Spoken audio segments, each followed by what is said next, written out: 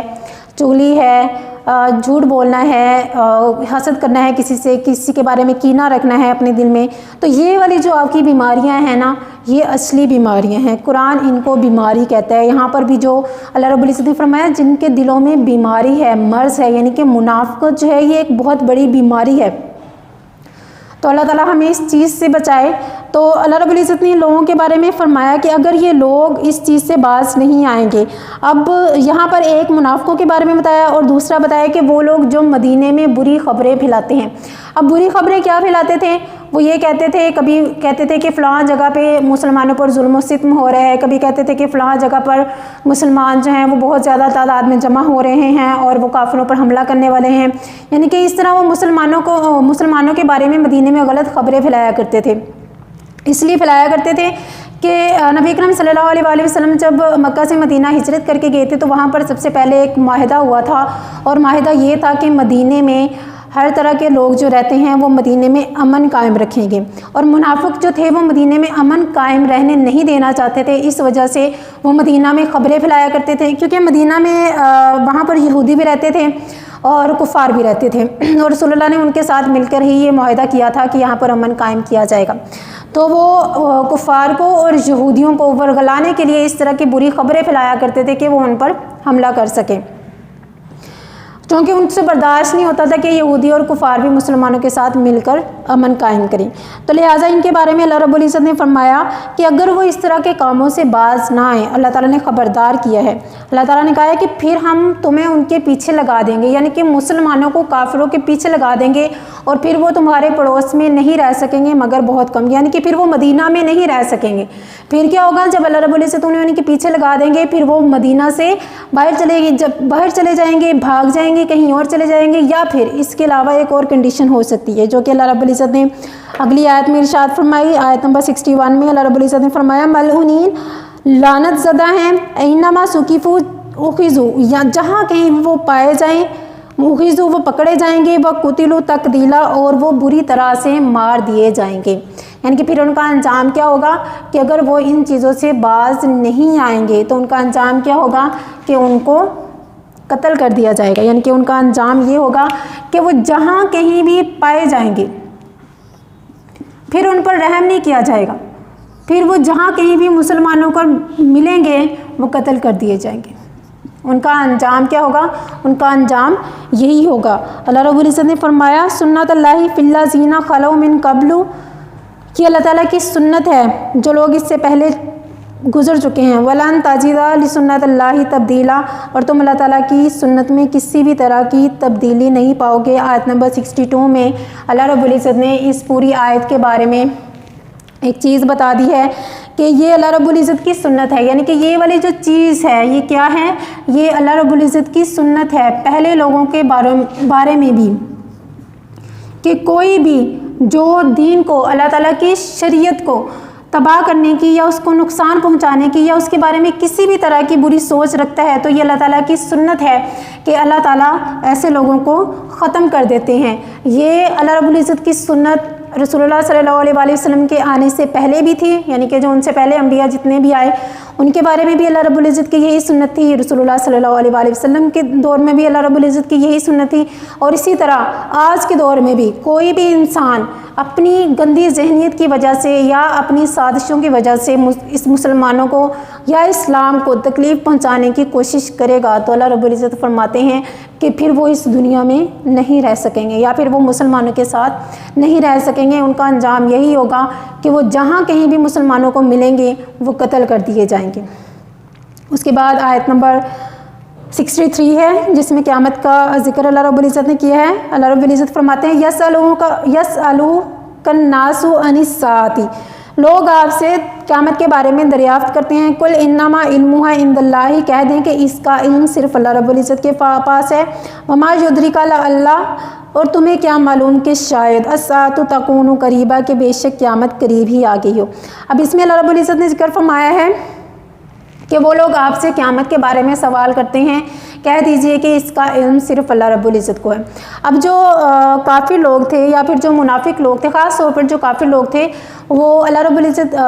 رسول اللہ صلی اللہ علیہ وسلم کے پاس آتے تھے اور رسول اللہ سے سوال کرتے تھے کہ قیامت کب آئے گی، چونکہ وہ سوال اس لیے کیا کرتے تھے کہ وہ اس سے مسلمانوں کا اور رسول اللہ صلی اللہ علیہ وسلم کا اور نعوذ باللہ اللہ رب العزت کی شریعت کا مذاق اڑا سکیں۔ وہ یہ سوال اس لیے نہیں کرتے تھے کہ وہ آنے والے وقت کے لیے اپنے لیے تیاری کر لیں، اچھے اعمال کر لیں، بلکہ وہ مذاق کے لیے یہ سوال کیا کرتے تھے، اس لیے کہ وہ آخرت کو مانتے نہیں تھے، آخرت کے آنے کا انہیں یقین نہیں تھا۔ وہ یہ سمجھتے تھے کہ محمد جو ہمیں باتیں بتاتا ہے یہ محض کہانی ہے یا پھر یہ جو ہے ایک فلسفہ ہے، افسانہ ہے، کیونکہ ان کے خیال میں اس سے پہلے کبھی یہ کام ہوا ہی نہیں تھا کہ قیامت آئے اور سارے لوگ مر جائیں اور پھر اللہ رب العزت جو ہے وہ اعمال کا حساب کتاب کریں۔ وہ اس چیز پہ یقین نہیں رکھتے تھے، اس لیے وہ بار بار رسول اللہ صلی اللہ علیہ وسلم کے پاس آتے تھے اور ان سے سوال کرتے تھے، یہاں تک کہ کافر نبی اکرم صلی اللہ علیہ وسلم کے پاس پرانی ہڈیاں لے کر آیا جو کہ بالکل بھرنے کے قریب تھی، وہ لا کر رسول اللہ صلی اللہ علیہ وسلم کے سامنے اس نے ان کو پیس دیا اور مٹی میں مکس کر دیا، اور رسول اللہ صلی اللہ علیہ وسلم سے سوال کیا کہ اب بتاؤ کہ اس مٹی میں سے تمہارا رب ہڈیوں کو کیسے نکالے گا، بتاؤ کیسے قیامت آئے گی اور کس طرح تمہارا رب ان چیزوں کو اکٹھا کرے گا۔ تو وہ رسول اللہ صلی اللہ علیہ وسلم کا مذاق اڑانے کے لیے اس طرح کا سوال کیا کرتے تھے، اپنے اعمال درست کرنے کے لیے سوال نہیں کرتے تھے۔ تو اللہ رب العزت نے فرمایا کہ فرما دیں کہ اس کا علم تو صرف اللہ رب العزت کی ذات کو ہے، یعنی کہ قیامت کب آئے گی،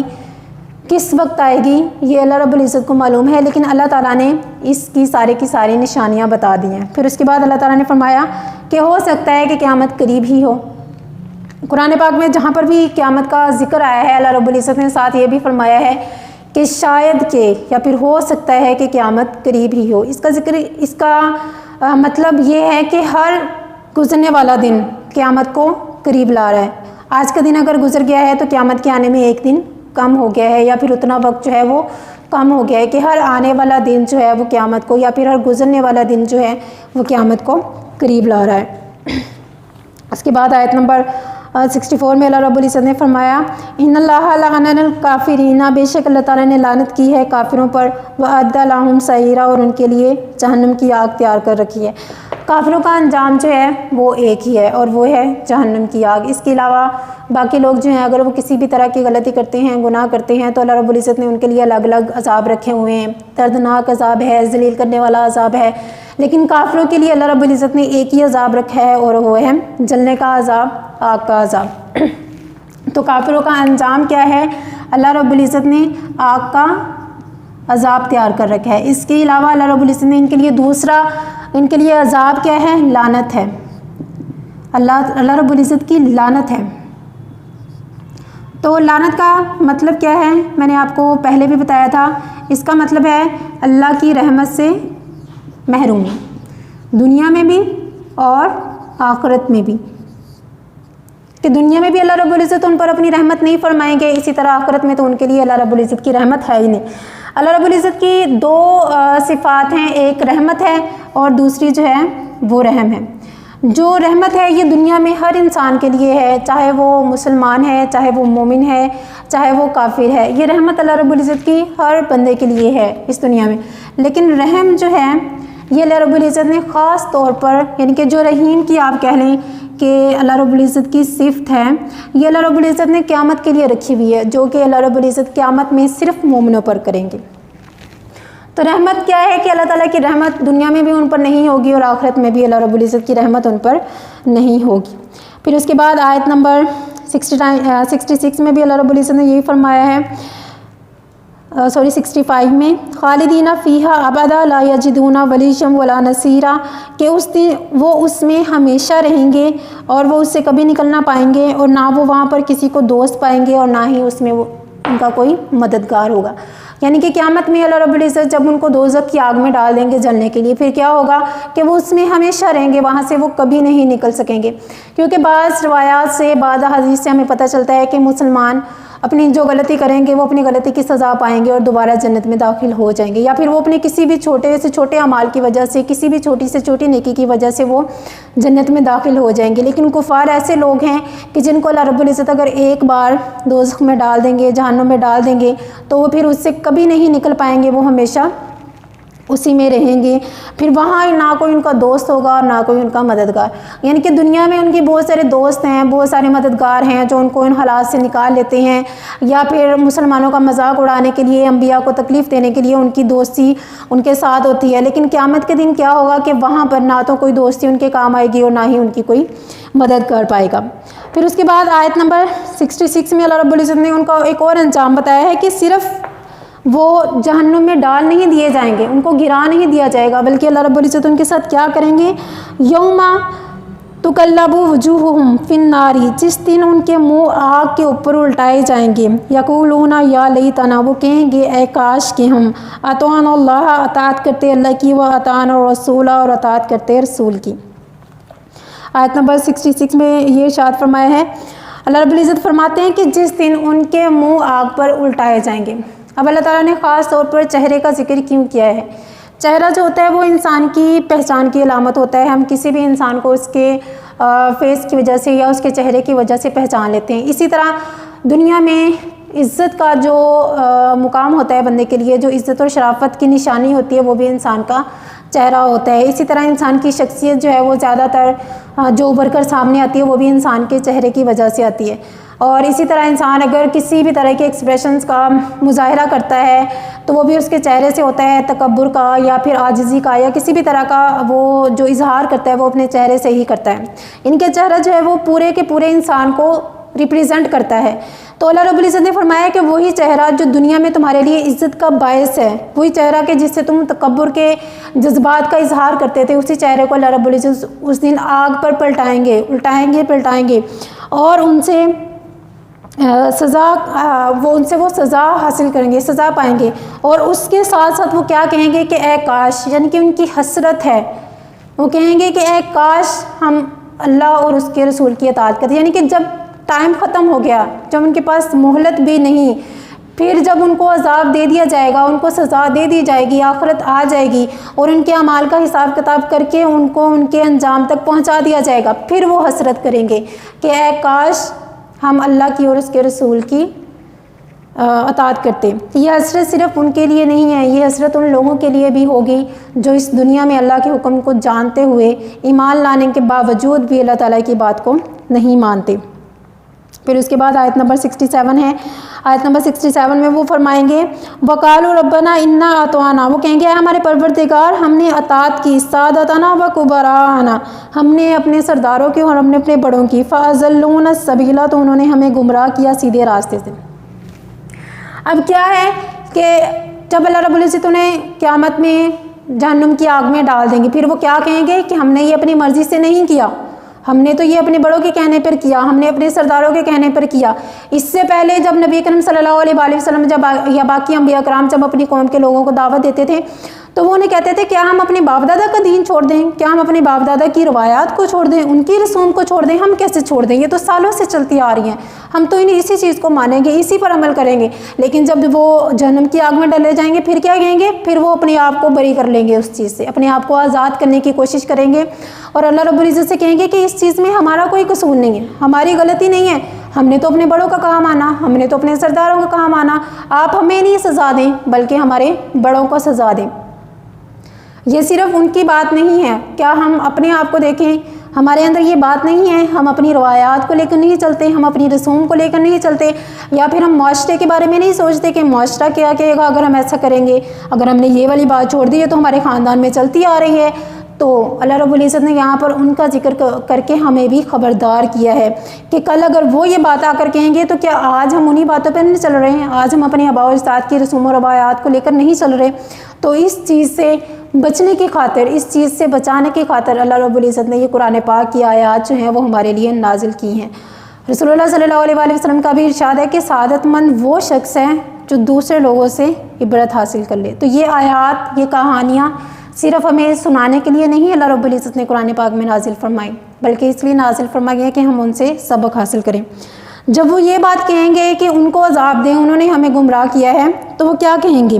ربنا آتیہم ضعفین من العذاب، اے پروردگار ان کو عذاب میں سے 2 گنا عذاب دے، والعنہم لعنا کبیرہ، اور ان پر بڑی لعنت کر۔ یعنی کہ وہ اللہ رب العزت فرمائیں گے کہ یا اللہ ہمارے بڑوں نے ہمیں گمراہ کیا۔ وہ آپ کے بڑے آپ کے والدین ہو سکتے ہیں، آپ کے بہن بھائی ہو سکتے ہیں، آپ کے دوست ہو سکتے ہیں، کوئی بھی ہو سکتا ہے۔ تو وہ کیا ان کے بارے میں فرمائیں گے کہ ہمارے بڑوں نے ہمیں گمراہ کیا ہے، تو آپ ان کے ساتھ کیا کریں کہ انہیں 2 گنا عذاب دیں،